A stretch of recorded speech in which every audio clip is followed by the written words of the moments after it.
Hello there. This is Andrew Colsky from Stop My OCD and Anxiety Enders. And today we have a guest, Laura Ojeda, who is joining us from Florida. And she's got some interesting work that she does that I'm not going to say anything about until we give her a chance to tell us. So, Laura, can you introduce yourself to the audience? Yes, of course. So I'm Laura. I'm a mental health counselor. I'm currently an intern. I'll be fully licensed in March. I was born and raised in Venezuela, and then I moved to the United States. When I graduated high school, I went to Georgia State University for my bachelor's degree in Atlanta, Georgia. And then I moved to Miami, and I got my master's degree in mental health counseling in Alviso University. Fantastic, fantastic. So I always have to ask my guests, what is it that got you interested in doing mental health counseling? Oh, so when I was in high school, I had this psychology class, and my professor was so smart and so incredible smart and so empathetic, and he was so funny, and it just got me like really, really interested in it. So as I was like choosing for careers to like study, I remember that psychology was something that I was very, very interested in.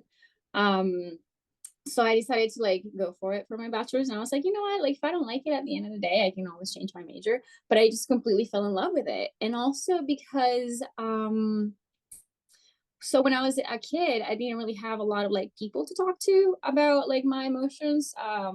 I've always been a very emotional person and very sensitive. And at the time, because of the things that were happening in my family, like I didn't really have a grown up to like tell me like, hey, you know what, that's normal. So when I was in college, I was like, okay, well, this is perfect because then I can be the person that I needed when I was a child. And that just gave me like a lot of motivation to like continue doing that. Wonderful, wonderful. Wow. So so when you were in school, both in, high school, college, and your master's, before you actually started doing your internship and all, did you have a particular type of issue that you were interested in working on, or you were just interested in mental health in general? So I was very anxious as a child, like extremely anxious. Public speaking was just not for me. I will cry before doing presentations. Like I'll always be very shy. And I always felt very odd because of it, because most of my friends were very outgoing and I felt very different. So I always felt very misunderstood. And then I learned about this concept called anxiety and that most people actually have some kind of it. So I was like, okay, wait, like I'm not alone. So how come a lot of people don't talk about it? Like nobody tells me that they're nervous too. Like I thought that it was just me, like it was a me problem that I was just nervous and shy, and I was gonna be nervous and shy for the rest of my life. Right, right. Yeah, that's really interesting because, probably I'm thinking back about my clients now. I currently focus on anxiety disorders and OCD, but even before I got focused on anxiety disorders, it was interesting that probably 75% at least of all clients had some sort of anxiety issue going on. It could have been co-occurring with something else, or it could have been the main issue, but it is extremely prevalent.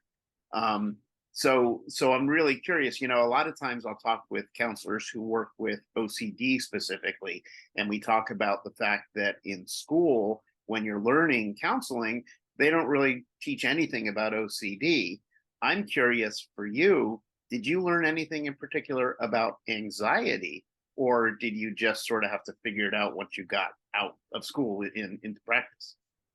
I mean, we'll talk about anxiety in terms of how to diagnose anxiety, but throughout the years, I learned that not two people have the same definition of anxiety. Like a lot of people are like, well, it's like fear based. And it's like, no, well, it's just because, you feel a threat outside of you. But it wasn't really like a topic that we'll talk about. It was just like, okay, well, here are the criteria. Here's how you diagnose it. Here's how you treat it. And then there was that. And then it was pretty much like, 80% of people have anxiety. And it was just like, okay, well, fine, but everybody's experience is different. So as I've read more about it,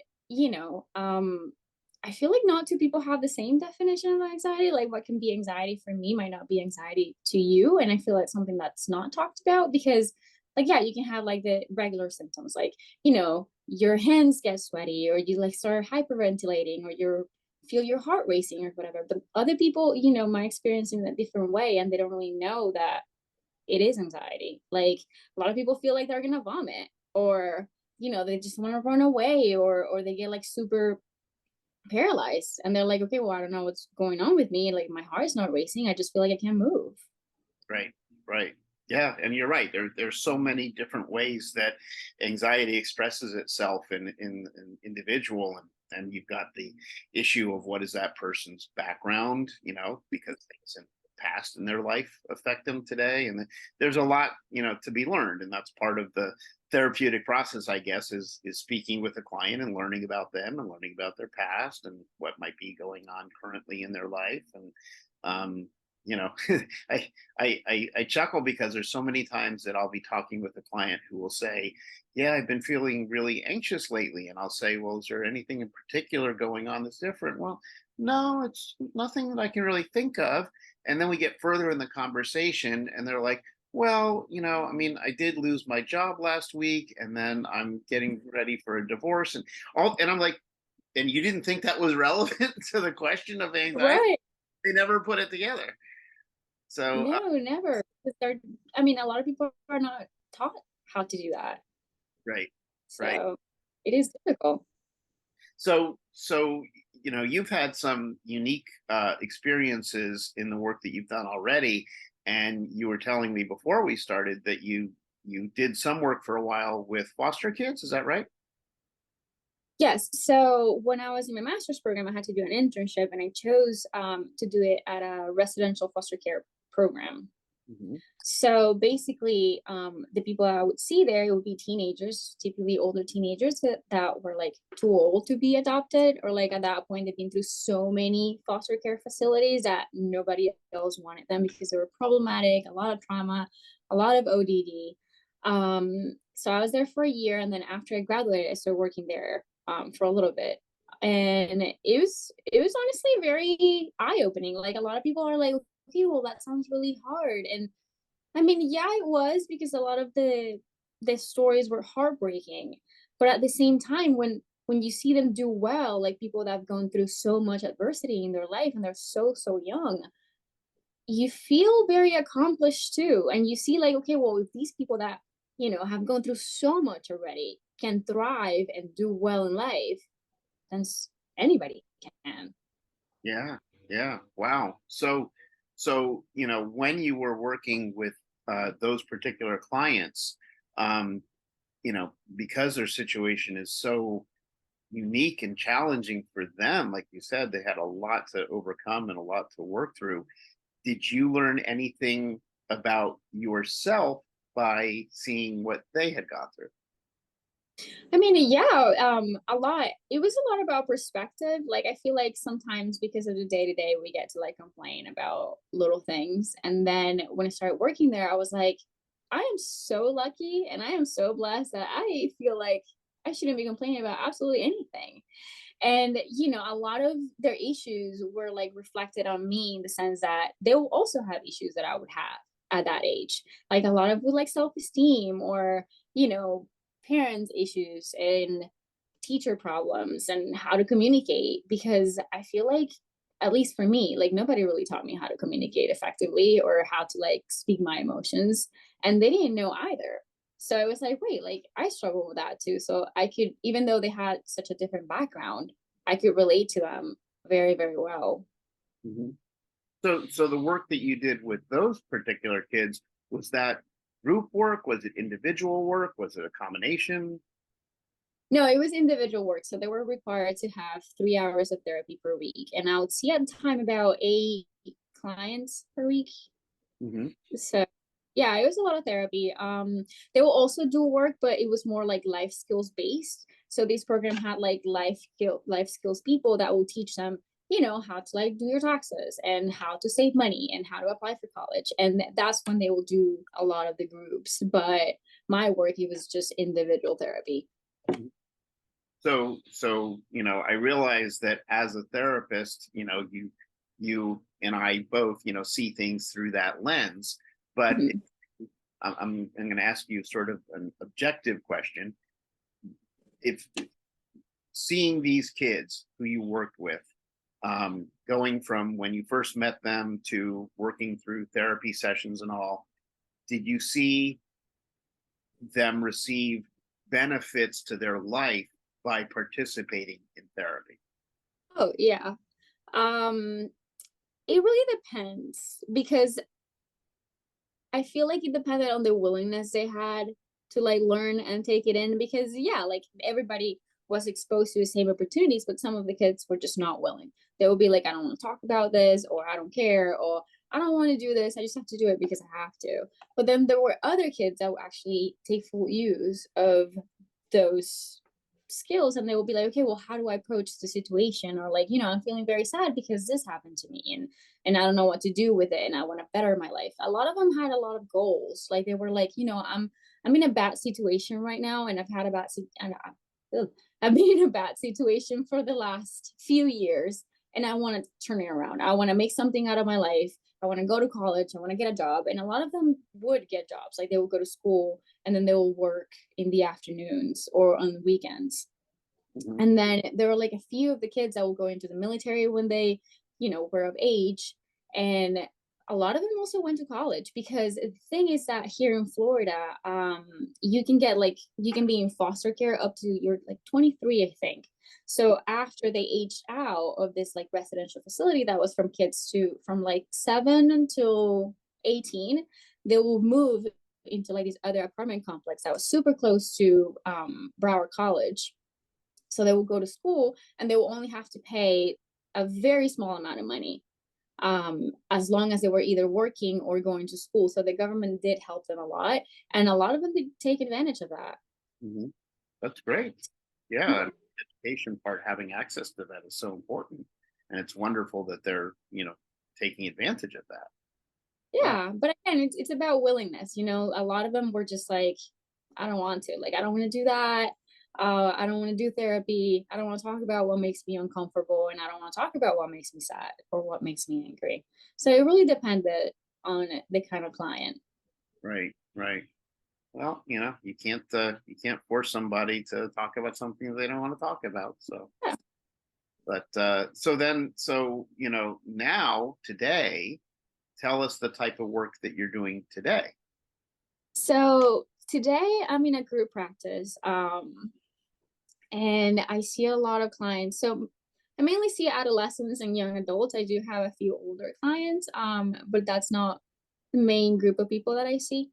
Um, I mainly do individual therapy in the office, but I also do equine therapy on the side. Like the owners of the group practice have a barn with horses. So a while ago they were like, like we want to make this a thing. Like we want to work with horses and therapy. And I have a background of horses, like I rode horses when I was younger, and my grandfather was a veterinarian. So, there's always been like that equine aspect in my life. So I was like, like I know horses and I know therapy, I can do both. Like, how hard can it be? And I know that it was a thing like way before they mentioned it. It's just that there's not really a lot of information about it, and there's not a lot of people that do it because you do need, the horses and the facility and it is expensive. Like it costs money to maintain the horses and feed them and, the vets and the area and all that stuff. And then getting the people to the barn. And, because I mainly work with teenagers who still go to school, then, the schedule will have to be like in the afternoon when I was not in the office or over the weekend when, they were free. Right, right. Yeah, well, I was so excited to be able to speak with you about that in particular because we haven't had a chance on this show anyway to talk with someone who does equine therapy. And for those of you watching the show, there's a lot of research out there that shows tremendous benefits that equine therapy can provide. Horses are just so in tune to people's emotions, and it's really not something that I think many people would expect. But then when you start to learn more about it, it's really interesting to see the interaction. So that's one of the reasons I wanted to talk to you is because now you're someone with that actual experience. So I wonder, can you share with us in a little bit more detail, like maybe walk us through a particular client's story or something, but how does someone first get involved with equine therapy? What type of issues do you work on? How do you see them change if they do change by doing the work? Give us like the whole background. Okay, so equine therapy is basically therapy, but with the assistance of horses. It's basically animal-based therapy, and like you said, there's a lot of research showing that therapy with animals causes a lot of like benefits for these people, that because a lot of people like don't really do well with just your standard way of therapy, because maybe they're shut off, they don't want to talk about certain things, or maybe they're just not aware enough to talk about certain things, right? So basically how it works is that we'll take them to the barn. So we just give them the address to the barn, and they just get there, and it's like a big barn with a few horses. And the issues that we mainly see is anxiety, ODD, ADHD, grief, a lot of self-esteem problems, anger, and trauma. Hmm. And how it will work is just, like we do activities with the horses. So if the person is scared of the horses, they typically just like to watch them and feed them.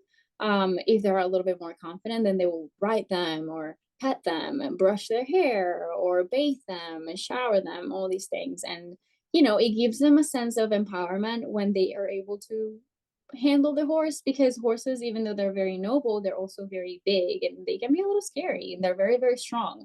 So when you have these children who are, skinny and a little, they're like intimidated by it. But once they realize that, hey, like the horse will follow your lead if you're confident enough to, just grab him and tell him where to go, then it's gonna be okay. And they're like, like if I can do this, then I can do a lot of other things. Right, right. Well, I would assume that most people probably have a pretty good idea of what it's like to be with a dog and the way that a dog Hmm. humans. Cats, some cats are more aloof, some cats are more, clingy, so they're a little bit different. But most people probably don't have or haven't had the opportunity to ever truly be with a horse. So, in terms of a horse's bond with a human or a horse's personality, the way that they react to humans, can you tell us more about that? Are they more like a cat where they don't want anything to do with them? Or are they more like a dog, or are they different altogether? No, I mean, I guess if we're comparing, it would be more like a dog. Like they're very curious. They're very curious of humans, and they're very open. As long as they haven't had any kind of traumatic experience with humans, they're usually very, very open. But you have to be very gentle because, like you said before, they're very in tune with people's emotions. So, like if you're angry in the moment, the horse is gonna sense that, and then he's gonna be angry or she's gonna be angry. If you are feeling anxious or you get spooked, then the horse is going to feel like there's something wrong, there's kind of a threat somewhere, and then he's going to get spooked.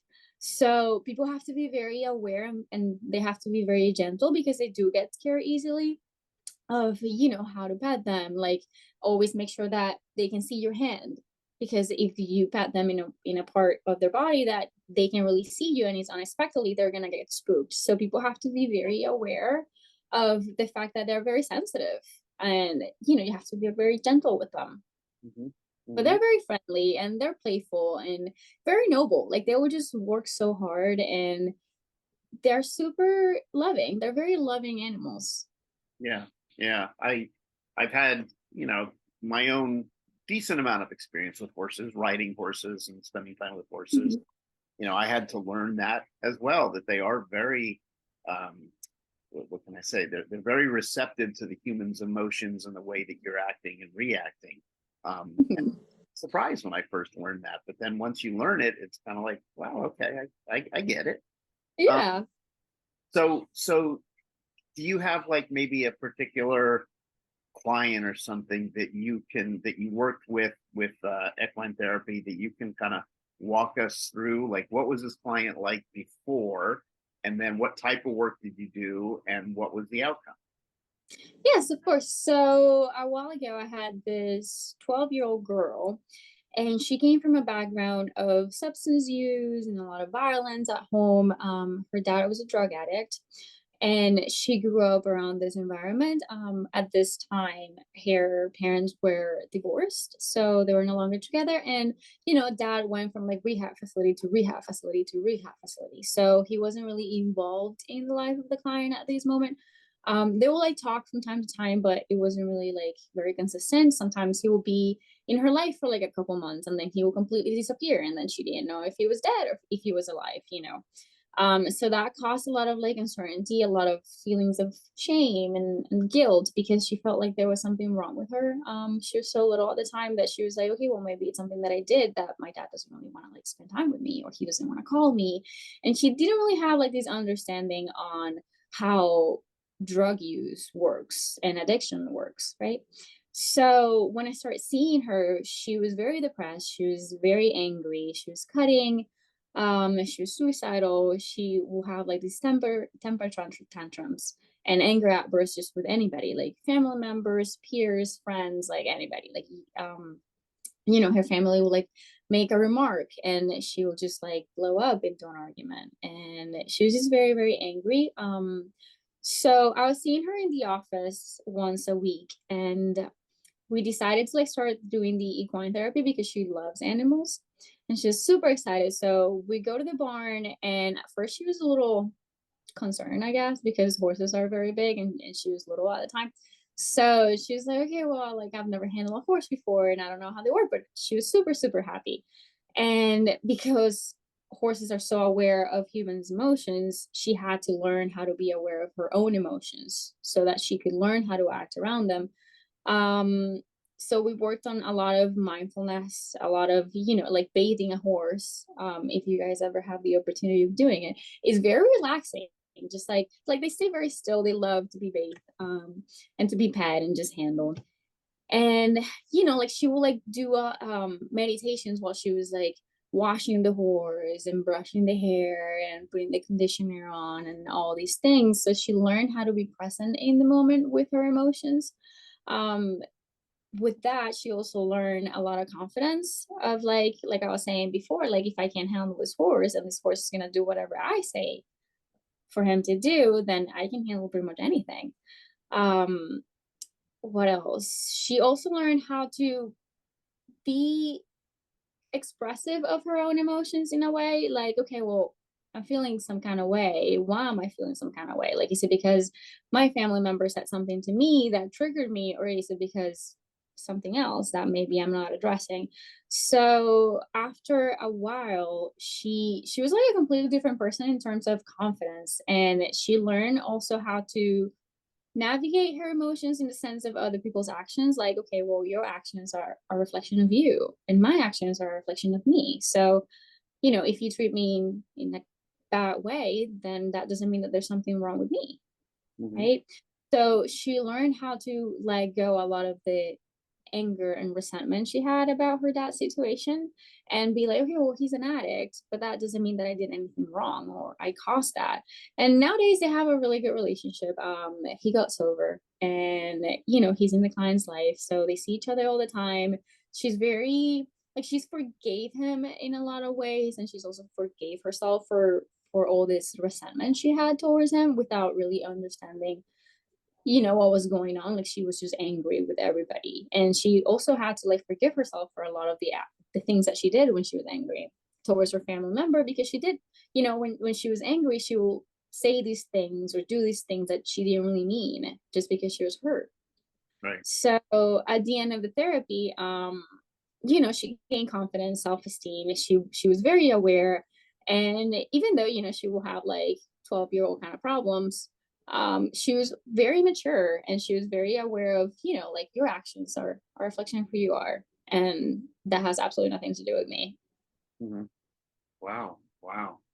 So, that's just really interesting to me how, working with I know that working with animals can be so beneficial in many ways, but specifically with horses, because I just initially don't think about horses. I typically think about dogs or, something like that. Mhm. Um, horses, recently I've been learning about the miniature horses who people use for disability issues. Mhm. And I actually, the last time I went out riding, I go to this particular stable where they have the big horses and all. But on the way there was another stable, and they had, I don't know specifically what it was, but it was a very small horse, and it was almost like the size of a Great Dane dog. and Oh. it was out in the field, and I stopped at the fence to kind of look at the horse, and I called it, and it ran right over to me just like a dog, and it was waiting for me to pet him and all that. I was really surprised. So Yeah, yeah, yeah. They're super friendly, super, super friendly, and they love to play with humans, and they like that interaction, and they really enjoy it. So I feel like it's beneficial for us, and it's also beneficial for the horses too. yeah, yeah. So sort of one last question as we start to wrap up. If if someone like a potential client was Mhm. thinking about, whether equine therapy might be beneficial to them, or if maybe a therapist is thinking they have a client that might benefit from equine therapy, can you give us some tips? Like, what would be the type of person or type of issue that best matches with equine therapy? So I find that a lot of people who are not able to communicate their emotions do very well with equine therapy because they just process it in a different way. There's people who are extremely articulate and extremely insightful, and they're like, okay, well, I have this problem because X, Y, or Z, and this is what I feel, and this is what I think, and they're just very insightful, and you can work really well with that in an office setting. But then there's also people who struggle a lot with getting in tune with their emotions. And I feel like those people benefit a lot from equine therapy. Also, people on the spectrum, like kids on the spectrum, because they don't have that ability to communicate as well, they do really, really well with horses because they feel very understood. And it's like, okay, well, I don't have to say what I'm feeling, but the horse gets it. And I can find other ways of telling people my emotions. It doesn't have to be through verbal communication. Because at the end of the day, when you think about it, only like 93% of language um is nonverbal. So there's only like 7% of language that is verbal. So we communicate in many different ways. So like people who are not very insightful on their emotions, who don't know why they can't really say certain things. Um Also people with grief, like it helps a lot with grief and ADHD. Like it gives a sense of being in the present and being mindful and just learning how to be with yourself, even if it's a little bit uncomfortable. Um, I feel like people who struggle with like anxiety and depression also benefit from equine therapy because of the same things. Like they become very aware and, generally activities outside, they really help with all these feelings of, being depressed or being anxious. Like there's something about being outside that definitely like boosts your nervous system and helps it calming down. Mhm. Wonderful, wonderful. So if somebody wanted to get in touch with you to follow up on questions they had or something, what would be a good way for them to get in touch with you? Oh, yeah. So they can send me an email at Laura, Laura, at fullcircletherapyllc.com. Perfect. So Laura at fullcircletherapyllc.com. Great. Well, Laura, I want to really thank you for taking the time out of your day to join us and share your experience and share the new information for the audience about equine therapy, but also all the other type of work that you've done. And it sounds like you've got a great future ahead of you in the therapy that you're doing. And we're lucky to have you as part of the therapy field out there. And again, just thank you for your time. No, thank you for having me. This was great. Thank you so much. I really appreciate it. Sure.